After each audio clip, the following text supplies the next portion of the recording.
जय श्री राम दोस्तों। श्री राम के नाम से जाने जाने वाली मध्य प्रदेश का अयोध्या चित्रकूट नगरी मंदाकिनी के तट पर बसी यह अद्भुत सौंदर्य का दर्शन कराती। रास्ता भी इतना सुंदर और मनोरम है कि बस चलते रहने का मन करे। राम भक्ति सीने में और राम नाम मुंह पे लेकर हम निकल पड़े चित्रकूट धाम पे।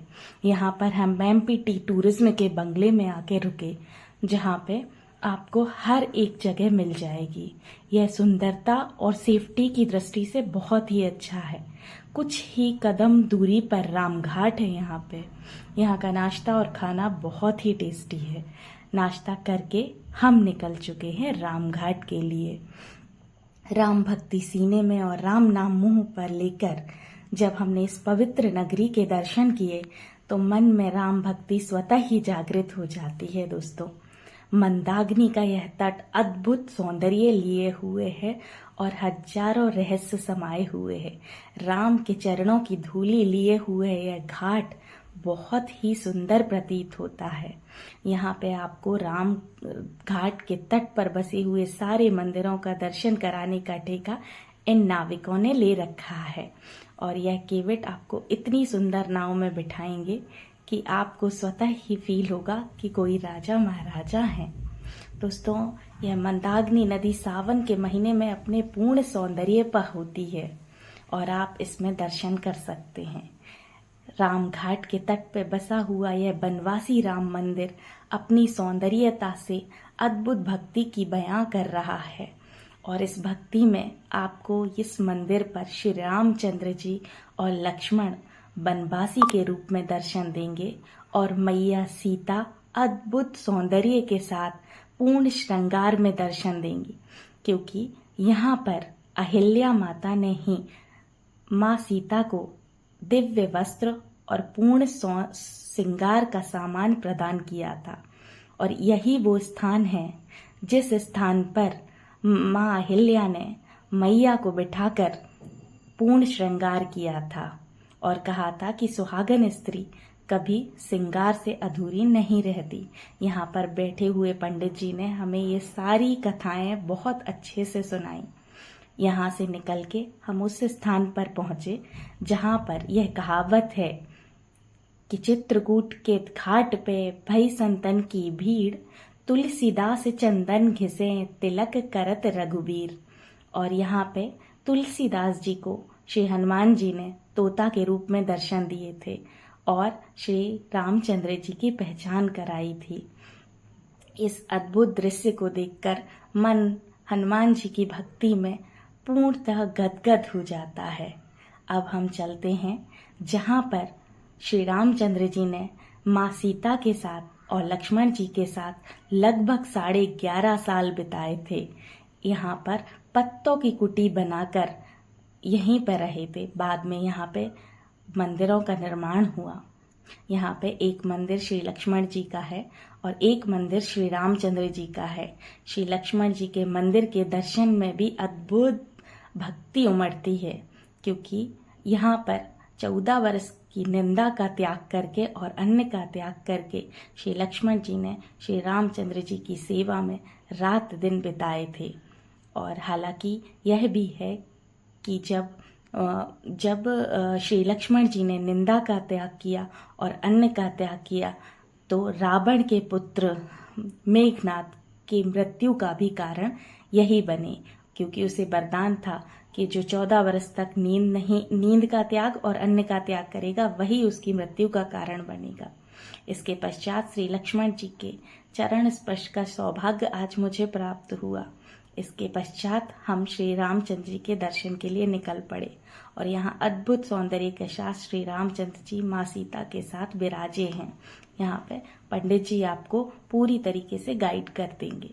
इसके पश्चात हम निकल पड़े राम दरबार के लिए। यह कोई भव्य महल के समान प्रतीत होता है। इस मंदिर में श्री राम, जानकी और लक्ष्मण जी एक साथ विराजमान हैं। हालांकि मैं आपको बाहर से ही श्री रामचंद्र जी के ही मंदिर का दर्शन कराऊंगी।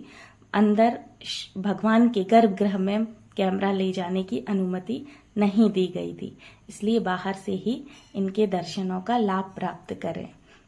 इसके बाद हम निकल पड़े मंदाग्नि के बीचों बीच स्फटिक शिला, जहां पर श्री रामचंद्र जी और माता सीता एक साथ जब विराजे थे, तब कौआ रूप में इंद्र का पुत्र जयंत बन के आया और माँ सीता के पैर में उसने चोंच मारी। यही वो स्थान है। इसके दर्शन करने के पश्चात हम गुप्त गोदावरी गुफा स्थल के ओर निकल पड़े। यहाँ पर 2 गुफाएं हैं। पहली गुफा खुली हुई थी और दूसरी गुफा बाढ़ के पानी के कारण बंद थी। हालांकि अभी सावन का महीना चल रहा है, तो बारिश के कारण दूसरी गुफा में बाढ़ का पानी भर जाने के कारण गुफा को बंद कर दिया गया। लेकिन इस सावन के महीने में यह अद्भुत दृश्य शायद ही किसी भक्त को देखने मिले। श्री रामचंद्र जी की कृपा से यह सारे दृश्य हमें देखने का लाभ प्राप्त हुआ। बंदरों की प्यारी सी फौज बहुत सुंदर लग रही थी। छोटे छोटे बच्चों के साथ इस मंदिर में बंदरों का कोई आतंक नहीं है, बस प्रसाद छीनते हैं। इसके बाद हम निकल पड़े हैं गुफा की ओर। यहाँ पे चारों तरफ पानी भरा हुआ है। गौतम ऋषि के द्वारा उद्गम यह गुप्त गोदावरी स्थल बहुत ही सुंदर है। यहाँ पे आपको भरा हुआ पानी पवित्र प्रतीत होता है। दर्शन करने के पश्चात तो हमें भूख बहुत जोर से लगी थी। यहाँ से यह भोजनालय, गुरु कृपा भोजनालय में बहुत अच्छा शुद्ध शाकाहारी हमें भोजन प्राप्त हुआ। शुद्ध सरसों के तेल में बना हुआ। आप भी यहाँ के भोजन कर सकते। भोजन करने के पश्चात हम निकल पड़ते हैं माँ सती अनुसुईया के आश्रम की ओर। दर्शन के रास्ते में बहुत ही सुंदर मनोरम दृश्य है, जो अपनी सुंदरता स्वतः ही बयां कर रहे हैं। माँ अनुसुईया का आश्रम, जो कि अंदर से सभी देवी देवता संत महात्मा की यहाँ मूर्तियां विराजमान हैं। आप अंदर जाके जब देखेंगे तो आपको अनुपम शांति की, अद्भुत शांति की अनुभूति होगी और अनुपम सौंदर्य यहाँ पे दिखाई दे रहा है। यही वह स्थान है जहाँ पे मंदाग्नि नदी का उद्गम हुआ था। हालांकि अभी सावन के महीने में मंदाग्नि नदी अपने पूर्ण उफान पे है। बहुत ही ज्यादा इनका बहाव और बहुत ही ज्यादा भरी हुई थी। इनकी सुंदरता बहुत ही अद्भुत थी। यहाँ पर आने वाला हर भक्त राममय हो जाता है। कुछ देर में हमने यहाँ पे मछलियों को दाना डाला और मछलियों को दाना डालने के पश्चात हम कामदगिरी परिक्रमा के लिए निकल पड़े। हालांकि समय कम होने के कारण हमने अपनी गाड़ी से ही परिक्रमा की और परिक्रमा करने के पश्चात हम यहाँ पे भगवान श्री कामतानाथ जी के दर्शनों के लिए निकल पड़े। कहा जाता है कि कामतानाथ जी के दर्शनों से हर किसी की मनोकामना पूर्ण होती है।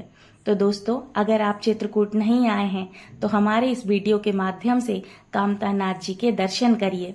और वीडियो अगर पसंद आ रही हो तो प्लीज वीडियो को लाइक जरूर करिए, चैनल को सब्सक्राइब जरूर कीजिए। मंदिरों के दर्शन के बाद यहाँ से हमारा प्रयागराज में संगम में स्नान करने का आगे का विचार है। मंदिर में हम कामतानाथ जी के दर्शन करने के पश्चात ही इलाहाबाद के लिए निकल पड़ेंगे। इलाहाबाद का दूसरा वीडियो दोस्तों दूसरे पार्ट 2 में ही आएगा। आप उस वीडियो को भी जरूर देखिए। तो बोलिए सब भक्त मिलकर जय श्री कामतानाथ जी भगवान की। इसके बाद सुंदर कामदगिरी परिक्रमा मार्ग होते हुए हम प्रयागराज के लिए निकल पड़े। जय श्री राम दोस्तों।